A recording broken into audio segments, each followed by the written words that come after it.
ओम शांति, ओम शांति, ओम शांति। आज एक कहानी पढ़ रहे थे, बहुत ही सुंदर कहानी है कि बाप और बेटा दोनों दौड़ बोला कि चलो रेस लगाते हैं। और रेस लगाने में बेटा को जीतने का बहुत शौक था कि हम जीत जाएं बस। युक्ति क्या रचना है, क्या समस्या आ रहा हमारे जीवन में, उससे कोई मतलब नहीं, हमको जीतना है। तो दोनों दौड़ना शुरू किया तो बाप के पाँव के जूते में कंकड़ आ गया तो रुक गया। बोले क्या बात है पापा, थक गए क्या? बोले नहीं बेटा, मेरे जूते में कंकड़ आ गया है जिसको मैं निकाल रहा हूँ। बोले कि कंकड़ तो मेरे जूते में भी आए हैं लेकिन हम तो दौड़ रहे हैं। कुछ नहीं बोला बाप, दौड़ने लगा। वो बहुत दूर आगे निकल गया बेटा, फिर ये कंकड़ निकाला, फिर दौड़ा लेकिन राहत से दौड़ा और फिर बेटा से आगे निकल गया। बोले क्या हुआ बेटा? बोले नहीं कंकड़ आ गया है सो नहीं।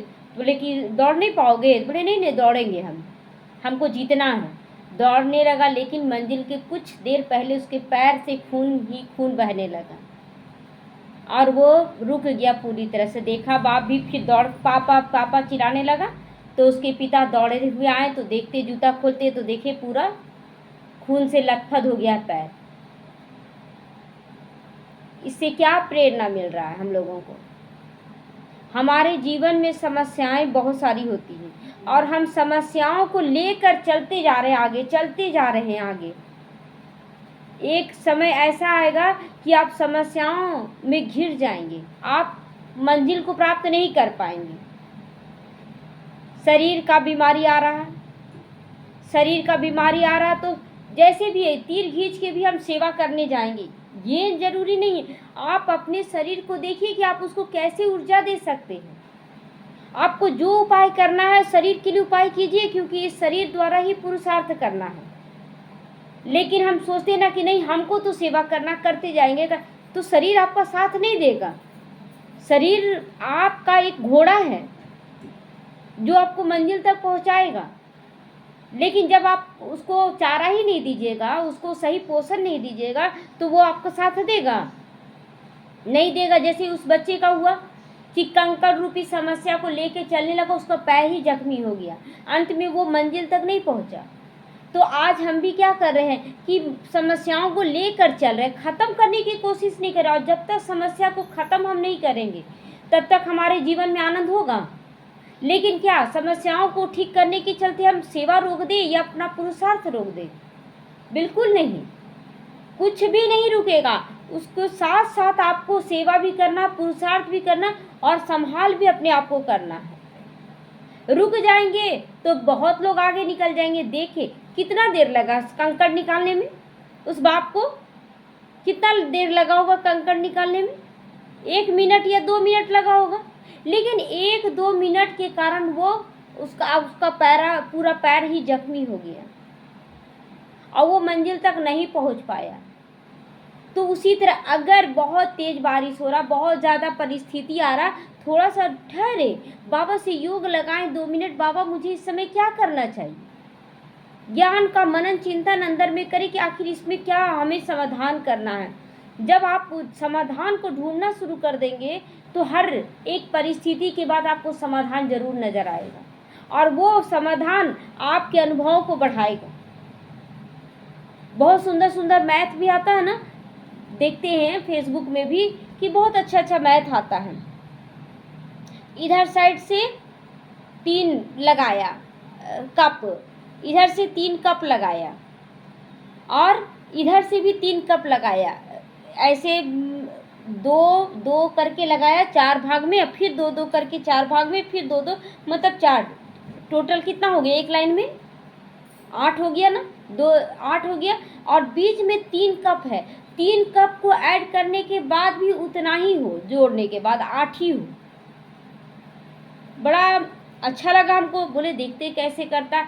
बहुत इजी लगा, सेट करने का है उसमें, इसको यहाँ सेट कर दिया, इसको यहाँ सेट कर दिया। उसके बाद भी जब गिनती किए तो 8 ही इधर भी निकल रहा, 8 इधर भी निकल रहा, 3 कहाँ ऐड हो गया पता ही नहीं चला, उसमें पता ही नहीं चला। तो कहने का मतलब हम अपनी समस्याओं को हैंडल करते हुए, समस्याओं का समाधान करते हुए जब हम आगे निकलेंगे तो समस्या से क्या हो रहा, अनुभव भी शेयर हो गया, हमारे अंदर आ गया और हम बहुत अच्छे से अनुभवी बनकर आगे निकले। लेकिन अगर छोड़ दे कि नहीं ये मैथ हमको नहीं आता है, एकदम किनारा कर दे, हमको मैथ उस समझ में नहीं आता है। कभी कभी हम लोगों को सीखने के लिए भी हर चीज़ ट्राई करना चाहिए, हर चीज़ का अनुभवी बनना है। बाबा कहता ऑलराउंडर पाठधारी, क्यों बोलता है बाबा, हर चीज़ का अनुभवी होना चाहिए। समस्याओं का समाधान कर रहे हैं तो मेरे अंदर वो क्वालिटी आ रहा है, दूसरे आत्माओं को आएगा। जैसे कि कोई एक राजा था ना, तो रास्ते में चल रहा था तो देखा कंकड़ चुभ रहा है, तो क्या किया, पूरे रास्ते में कालीन बिछा दिया। लेकिन फिर भी वो पूरा नहीं कर पा रहा था, बहुत जगह कंकड़ बिछेगा। एक बच्चा बोला कि इतना कालीन बिछाने का क्या ज़रूरत है, आप जूता पहन लो ना, आपको कंकड़ चुभेगा ही नहीं। सहज रास्ता है ना, समस्याओं को सहज सुलझाया जा सकता है, हम कभी उस पर ध्यान ही नहीं देते हैं। समस्या आता है हमें अनुभवी बनाने, हम तो अनुभवी नहीं बनते हैं। हम लोग क्या करते, समस्या को किनारा करते जाते, नहीं न्यारा हुआ है ना, लोग इस चीज़ को पकड़ लेते, हमको तो न्यारा बनना है ना, न्यारा बनते चले जाते। कुछ समय के बाद महसूस होता है कि हम बहुत पीछे रह गए, जैसे उस लड़के की तरह। कंकड़ से न्यारा बन पाया, वो जूता में कंकड़ आ गया तो न्यारा बन पाया, वो तो उसका पैर को जख्मी कर दिया। अगर समस्याओं को लेकर चलेंगे कभी मंजिल तक नहीं पहुंच पाएंगे। इसीलिए हमें हर पल अपने अंदर को चेक करना है कि मेरे अंदर कौन सा उधेड़-बुन चल रहा है, कौन सा समस्या घर किया हुआ है, मन बुद्धि काम नहीं करता है। हम अपने अंदर को चेक करें कि कहाँ कौन सी समस्या में परेशान कर रही है। शरीर, अगर देहधारियों की भी समस्या आती है, वो बीमार हो रहा, वो ऐसे, आखिर हम क्यों परेशान हो रहे हैं? कोई बीमार हो रहा है तो परेशान होने की कोई बात है क्या? कोई बीमार हो गया है तो परिवार में, अच्छा आपके परेशान होने से क्या वो बीमारी ठीक हो जाएगा क्या? ये सब एक कंकड़ है जो आप सब अपने पैर के जूते में संभाल कर लेके आगे बढ़ रहे हैं। अपने देह की चिंता, देहधारियों का एक कंकड़, दुनियावी आकर्षणों का कंकड़, मान शान का कंकड़, सारा कंकड़ आपके जूते में है और आप सारे कंकड़ों को लेकर चल रहे हैं। सब कुछ निकालते चल जाए, ये कंकड़ देह भान का कंकड़ समाप्त कर दे। शरीर को केयर करें, जूता को केयर करें, लेकिन कंकड़ समस्या को लेकर नहीं चले, बीमारी को लेकर ना चले। एक माता थी ना, तो बार बार बोलती थी कि मेरा तो शरीर ही ऐसा ही है, मेरा तो शरीर ही ऐसा ही है, अब इसको लेकर ही जाएंगे। बाबा कभी नहीं चाहता कि ऐसा संस्कार हम लोग लेकर चले। इसलिए जितना भी समस्या आ रहा सबको हटाएं अपने जीवन से और अपने मन की स्थिति को पावरफुल बनाएं। बहुत बच्चे बोलते हैं कि आप क्या पुरुषार्थ करते, कितने देर बैठते हैं याद में, कितने देर बैठते होंगे? बैठने का काम शायद कभी कभी नहीं भी मिल पाता है, बैठने का योग करने का टाइम कभी कभी नहीं भी मिल पाता है, तो क्या उससे स्थिति खराब हो जाएगा? अरे बैठने का टाइम ही नहीं मिलता है, हम तो आज योग भी नहीं कर पाए हैं, इतना ज़्यादा काम था ना कि योग भी, आपका काम भी व्यर्थ चला गया, अब योग भी नहीं लगा। हम हर पल देखें, यहाँ से योग युक्त रहना चाहिए। काम बहुत अच्छा है, काम कर रहे हैं तो ये तो बहुत अच्छी बात है कि हम 24 घंटे काम करें, और अच्छा है काम करते वक्त भी मेरी याद बाबा से बंधी हुई है, बहुत अच्छे से बाबा को याद कर रहे हैं, तो पुरुषार्थ बहुत ईजी है। हम हार्ड कर देते, हार्ड सोचते रहते, आज बैठने का टाइम नहीं मिला, आज बैठ, तो डिस्टर्ब तो आप पूरा दिन हो जा रहे हैं। तो हर एक चीज़ को देखिए कि कौन सा कंकड़ हमको चुभ रहा है, ये सब कंकड़ है, और सब चीज़ों को निकाल कर एकदम सहज रूप से हम आगे बढ़ेंगे तो अनेक, अभी बहुत सारे ब्राह्मण आत्माएं भी इसी ढंग से चल रही हैं, कोई ना कोई कंकड़ लेकर, और उसके कारण वो कुछ देर तक तो बहुत अच्छे से दौड़ जाती, बहुत आत्माओं को पीछे भी कर देती, लेकिन एक समय तक रुक जाती है और वो चिड़चिड़ करेगी अंदर ही अंदर, हम आगे नहीं बढ़ पा रहे हैं, ये आगे बढ़ रहा है। और कभी कभी लोग ऐसे भी कह देते हैं ना कि शायद भगवान ना हमको आगे बढ़ाना नहीं चाहता है, बोलते हैं कि नहीं, भगवान ही आगे नहीं बढ़ाना चाहता, कितना बड़ा आरोप लगा दिए। अब इसका रिजल्ट क्या होगा? किसी जन्म में आप माँ बाप बनेंगे ना, आपके बच्चे इसी तरह से आपको बोलेंगे, आपके कारण हम आगे नहीं बढ़े। सुनने में कैसा लगेगा? बुरा लगेगा। तो आज हम भी तो अपने बाबा को इसी ढंग से बोल रहे हैं ना, अपने बाबा पे आरोप लगा रहे, बाबा आपने ऐसा किया, आप ऐसा नहीं चाहते हैं, मेरे साथ तो बुरा ही हो रहा है, हम क्या करें।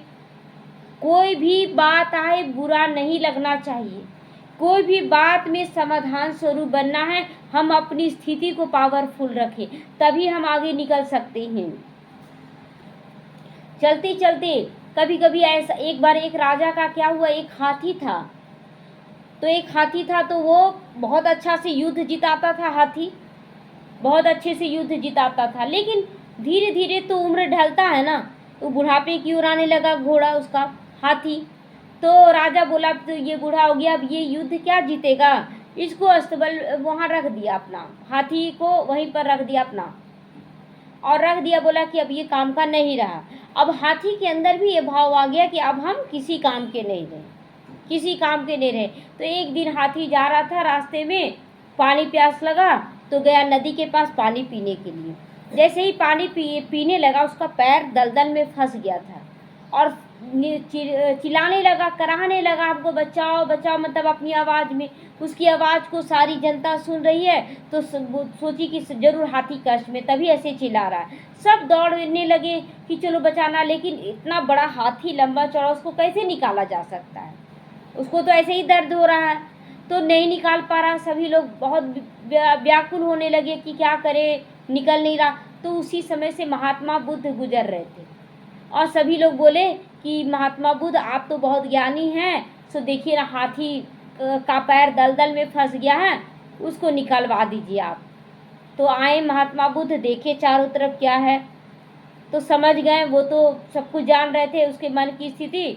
तो बोले ना कि चारों, राजा को बोले चारों तरफ नगाड़ों, युद्ध के नगाड़ों की आवाज़ गूंजा दो चारों तरफ, नदी के चारों तरफ। बोले इससे क्या होगा, बोले करो तो।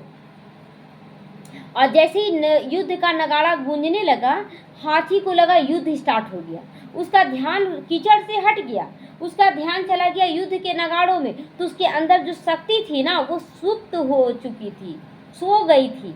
और जैसे ही नगाड़ों की आवाज़ सुना, वो तुरंत स्थिर हो गया और तुरंत अपना पैर निकाल दिया। तो ये कैसे संभव हुआ? जो पैर निकाल नहीं रहा था, सब कोई कोशिश किए, नहीं निकाला नहीं। बोले कि आप कभी कभी ना किसी का उमंग उत्साह को ठंडा हम लोग कर देते, या हम खुद कर लेते हैं कि हम नहीं करने लायक हैं, हम कुछ नहीं करने लायक हैं। उसी तरह हाथी को ये विश्वास दिला दिया गया था कि अब तुम किसी काम के नहीं रहे, और वो उसकी जो शक्तियाँ थी, लेकिन वो सुसुप्त हो गई थी। लेकिन जैसे ही नगाड़ों की आवाज़ सुना, वो उसकी शक्तियाँ जागृत हो गई, और वो स्वतः ही उन समस्याओं से निकलने में सक्षम हुआ। आज हमारी भी वही स्थिति है।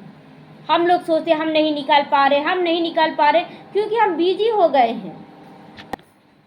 हम लोग केवल समस्या समस्या समस्या, मेरे पास बहुत बड़ा समस्या है। आज एक बहन से बात किए, तो एक बहन से बात किए ना, तो उनके पास जब बताएं कि ऐसा ऐसा हो रहा था हम लोग के साथ भी, हम लोग ऐसे ऐसे निकले हैं, तो वो उससे प्रेरणा नहीं ली। वो क्या बोली, हम तो उससे ज़्यादा समस्या झेल चुके हैं। अगर उससे ज़्यादा समस्या झेले, ऐसी भी बहुत माताएं हैं जो बोलती हैं हम उससे ज़्यादा समस्या, हाँ हो सकता है, इसमें दो मत नहीं है कि आपके पास समस्या नहीं आया होगा। बाबा का बनने के बाद तो बंधन का समस्या तो आता ही है समस्या, लेकिन आप समस्या को किस रूप से पार किए। अगर आप रो रो के पार किए, तो आपका स्थिति तो डैमेज हो गया ना। आप पार जरूर किए, लेकिन और उसका असर अभी तक आपके ऊपर है। हम ऐसे किए, हम ऐसे किए, हम बहुत रोए, हम ऐसे किए, तो फिर आपका स्थिति बना कहाँ? समस्याओं को पार करने में कहाँ स्थिति बना? तो ये बोलने का बात नहीं है कि समस्या नहीं आया होगा। बाबा के हर बच्चों के पास समस्या आता है, लेकिन उस समस्या को पार करने के तरीके पर नंबर ऐड होता है। आप अगर शक्तिशाली स्थिति में पार कर रहे हैं, समस्या का नंबर प्लस हो जाएगा। अगर आप रो रो के पार कर रहे हैं, आपका माइनस हो जाएगा। पार तो दोनों को करवा रहा है बाबा, लेकिन संस्कार अपना अपना बन जा रहा है। तो हम हर वक्त अपनी स्थिति को चेक करें कि देखिए हम लोगों की ज़िंदगी में बहुत सारा चीज़ हुआ, समस्या को देखे ही नहीं। जैसे कि सबसे पहला बहुत बार आया था, जो याद आ रहा है उसको शेयर करना चाहेंगे। मुरली का आया सबसे पहले, पैसा उतना नहीं आता था भंडारे में, और रोज़ मुरली छापने का 8 रुपया लगता था। 2 महीना दिन से रोज़ बाबा को छापने जब जाते थे तब बाबा को बोलते थे कि बाबा देखो 8 रुपया लग जा रहा है एक मुरली छापने का। सो बाबा ये फिजूल खर्च है ना बाबा, अगर 8 रुपया के हिसाब से, मतलब जोड़ जोड़ के लगता था जैसे बाबा सामने हैं, उनको हम बताते रहते थे 8 रुपया के हिसाब से 240 रुपया होता है एक महीने। सोचो बाबा, 240 रुपया बच जाएगा, हम उसको दूसरी सेवाओं में लगाएंगे। ऐसे रोज बात करते थे। अचानक ही भाई का एंट्री हुआ कि हम मुरली छाप देंगे। बाबा सुन सुन के रहता है कि हाँ कैसे, ऑटो में जाने आने जाने का खर्च सेवाओं में कितना होता था। हर बार जाते थे बाबा को अंदर में, ऐसे तो सामने से भी बोलते थे, मन में बोलते थे बाबा देखो इतना लग जा रहा है। अब सब जगह जाएंगे अगर हर रोज, तो कहाँ से पैसा, तो बहुत ज़्यादा लग जाएगा। अगर अपने घर में ये सेवा आ जाए तो बाबा कितना अच्छा हो जाए। आज बाबा वो भी पूरा कर दिया, घर में भी, बाबा के घर में गाड़ी भी हो गया। तो कहने का मतलब हर समस्या को बाबा को साझा करें, समाधान उसके सामने रखे, बाबा ऐसा हो जाए तो अच्छा होगा। ऐसा हम लोगों का लक्ष्य है कि इस पैसे से, ये नहीं कि बचाकर हमको दिखावा करना कि बहुत पैसा हो रहा है, नहीं, उस पैसे को हम इस सेवा में लगाना चाहते हैं। बाबा ऐसे सेवा करना, बाबा के आगे प्लानिंग दे। लेकिन बच्चे क्या करते, बहुत बड़ा समस्या आया, बहुत बड़ा, वो समस्या जितना भी आया कितना अच्छा अनुभव करवा के गया है, बहुत अच्छा अनुभव करा के गया। बहुत ऐसी परिस्थितियाँ, ये तो अलौकिक लौकिक रूप से भी सारी परिस्थितियाँ आई, और हर परिस्थिति को बाबा को 10 बार बोलते रहते थे। जैसे कि बच्चा घर में आता है ना, पेंसिल घटा, अगर 10 बार बोलते रहेगा मम्मा पेंसिल नहीं है मेरे पास, मम्मा पेंसिल नहीं है मेरे पास, कैसे लिखे मम्मा, देखो अगर रहता पेंसिल मेरे पास अच्छा तो हम पूरा पूरा लिख लेते, सारा होमवर्क बना लेते। मम्मा मेरे पास पेंसिल नहीं, तुरंत माँ को लगेगा ना कि सच में मेरा बेटा तो पढ़ना चाहता है ना, उसके पास तो पेंसिल नहीं है, चलो पेंसिल दिलवा ही देते।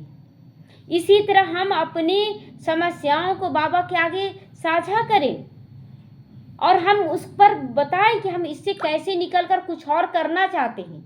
बोलते थे बाबा को, जब बाबा के घर नहीं जाने मिलता था तो केवल मुरली के समय में जाते थे। 4 बजे से मुरली शुरू हुआ, 4 बजने से 5 मिनट पहले जाने का होता था।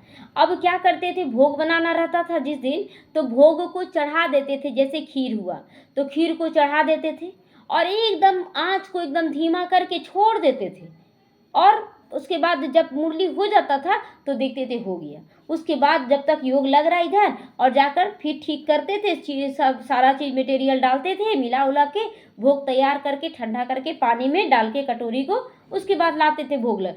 तो बाबा से डेली चर्चा करते थे, बाबा अगर आधा घंटा और दे दोगे ना बाबा हमको, आधा घंटा, 4 बजे से नहीं 3:30 बजे अगर यहाँ आ जाएं तो बहुत अच्छे से हम भोग बना लेंगे, प्रॉमिस करते हैं बाबा, हम आधा घंटे में सारा भोग तैयार कर लेंगे। ऐसे ऐसे करके हर चीज़ बाबा को बोलते गए, और आधा घंटा हो गया, फिर आधा घंटा में भोग तैयार होने लगा। अब क्या होना कि बाबा योग नहीं कर पाते, थोड़ा सा और 15 मिनट बढ़ जाता तो पहले ही बना लेते, 10-15 मिनट योग करते। इस तरह से आधा घंटा, पौना घंटा बढ़ाते गए और बंधन मुक्त होते चले गए। हर चीज़ बाबा को बोले, बाबा जैसे कि मेरे साथ है बाबा, वो तो सर्वशक्तिमान है, वो कुछ भी, लेकिन मांगते नहीं थे, बाबा ठीक हो जाएगा तो ऐसा कर लेंगे बाबा, बाबा आप मेरे साथ हो ना, हम बिल्कुल कर रहे हैं बाबा, आप करवा रहे हो। और फिर कदम आगे बढ़ाते चले जा रहे थे। ये नहीं कि बाबा करवाएगा तो क्या, कैसे करवाएगा वो, आपको कदम आगे बढ़ाना होगा ना। चलो जाते हैं हम, आधा घंटा पहले भोग बनाना है घर में, बोलते थे और निकल जाते थे। देखते थे सॉल्व होता चला गया। समस्याओं का समाधान कीजिए, वो कभी आपको चुभेगा नहीं, अनुभवी बना देगा। लेकिन हम लोग समस्या को कंकड़ के रूप में अपने जूते के अंदर डालकर चलते जाते हैं और अपने आप को लहू लुहान कर लेते हैं, और फिर बोलते हैं कि भगवान ही हमको आगे नहीं बढ़ाता है, भगवान ही आगे नहीं बढ़ाता है। क्या कमी रह गया सोचो, क्या कर लेना चाहिए इस समय, उस पर ध्यान दो। समस्या के बारे में सोचो, ये समस्या का समाधान बोले ना बाबा को कि बाबा अगर ये हो जाता तो हम ऐसे कर लेते। दोनों प्लानिंग देते थे कि अगर ये ठीक हो गया तो हम वो समय को ऐसे हम सफल कर लेंगे। ये नहीं कि हम बंधन मुक्त हो जाएं। फिर हैंड नहीं था, बच्चे नहीं थे, तो बोलते थे बाबा हैंड भी होना चाहिए ना बाबा, आखिर हम कहीं जाते हैं तो फिर कौन मुरली पढ़ेगा। तो उतना समय तक कहीं नहीं जाते थे, जब तक मुरली नहीं हुआ तब तक कहीं जाते ही नहीं थे। और जब तक कोई निमित्त नहीं बन जाती थी ना, कभी मुरली मिस नहीं होने देते थे, कभी नहीं। एक मतलब हठ बोलिए, दृढ़ता बोलिए, चाहे जो बोलिए, कभी आज तक मुरली मिस नहीं हुआ है। और जैसे जब कोई बहन निमित्त बन जाती थी तो फिर बोलते थे हाँ बाबा अब हाँ करेंगे, आप हमको करवाइए बाबा, हम मिस नहीं करेंगे। तो एक नियमितता, 36 गुण में एक नियमितता का गुण यहाँ कंटिन्यू देखा जा रहा है। चाहे वो सकाश हो, एक्यूरेट टाइम पर स्टार्ट होता है, अमृत बेला हो, एक्यूरेट टाइम पर स्टार्ट होता है, मुरली क्लास एक्यूरेट टाइम पर, कोई आए या ना आए, होता है कि नहीं, एकदम एक्यूरेट होता है। और ये एक्यूरेसी हर पल लोगों को आगे बढ़ाता है। आप जो ऑफिस में काम करते हैं वो एक्यूरेट जाता है कि नहीं, नियमित रूप से जाता है, तब जाके उसका प्रोग्रेस होता है। एक बच्चा स्कूल जाता है, टाइम पर जाता है, एक्यूरेट हर दिन चला जाए, उसका दिमाग ज़्यादा खिलेगा। इधर उधर खेलने में रह जाए, उसका दिमाग विकसित नहीं होगा। तो हम हर चीज़ देखें कि हम कैसे एक्यूरेसी लाएं अपने जीवन में। अब बहुत बच्चे ये भी पूछेंगे कि मेरा तो जॉब में है, हम मेरे को तो टाइम नहीं मिलता, हम नहीं कर पाते। कोई बात नहीं, टाइम देखिए यहाँ तो ठीक है, मुरली के समय में एकाग्रता चाहिए हमको सुनने के लिए, लेकिन जो योग का टाइम होता है ना, वो मन की स्थिति को एकाग्र करने का टाइम होता है। मन की स्थिति को एकाग्र करना, इसीलिए कमेंट्री दिया जाता है। क्यों? जैसे गाना चला दिए तो गाने में क्या होता है ना कि कुछ अलग संकल्प चल रहा है, कुछ उसका अलग संकल्प चल रहा है, कोई नींद में भी चला जा रहा है, कोई गाने के अनुसार सोच रहा है, अलग अलग। लेकिन जब एक कमेंट्री चलता है ना, एक संकल्प सबके दिल दिमाग में बैठने लगता है और उसके अनुसार वो सोचना शुरू कर देता है। तो एक संकल्प की जो अग्नि पैदा होती है, उससे वायुमंडल बन जाता है योग का। तो ये सब एक युक्ति रचा गया कि कैसे किया जाए। शुरुआत में क्या था, बहुत सारी समस्याएं, एक दो समस्या क्या, ये तो छोटी मोटी समस्याएं बता रहे हैं, बड़ी बड़ी समस्याएं आई, लेकिन अगर आप पार कर ले सहज रीति से तो लोगों को यही लगेगा ना कि कोई समस्या ही नहीं था। घर में भी देखेंगे ना कि जैसे कि कोई धीरे धीरे काम कर रहा है और कोई जल्दी काम कर रहा है।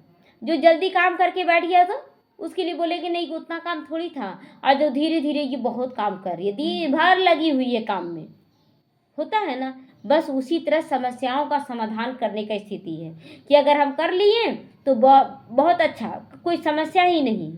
लेकिन जो धीरे धीरे नहीं, उसके पास ज़्यादा समस्या आया, चलिए ठीक है, बहुत अच्छा है। लेकिन समस्याओं को पार दोनों ही कर रहे हैं, लेकिन एक है अनुभवी बनते हुए कर रहे हैं, और एक है रो रो के कर रहे हैं, और एक है समस्याओं को ही लेकर चल रहे हैं। तीन स्थिति हो गया ना।